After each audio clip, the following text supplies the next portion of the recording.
Mateo chapter 9 verses 9 to 13. Ang pagtawag kay Mateo. Umalis si Jesus sa lugar na iyon. Sa kanyang paglakad, nakita niya ang isang tao ang pangalay Mateo. Nakaupo ito sa paningilan ng buwis. Sinabi ni Jesus sa kanya, "Sumunod ka sa akin." Tumindig si Mateo at sumunod sa kanya.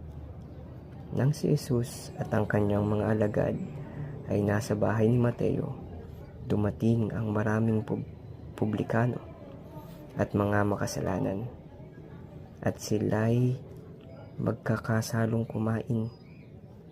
Nang makita ito ng mga Pariseo, tinanong nila ang kanyang mga alagad, "Bakit sumasalo ang mga publikano at sa mga makasalanan ang inyong guro?"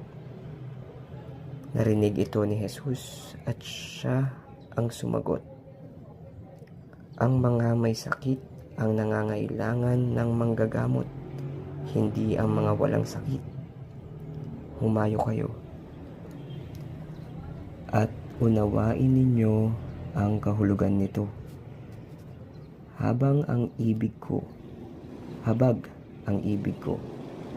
at hindi hain, sapagkat naparito ako upang tawagin ang mga makasalanan, hindi ang mga banal,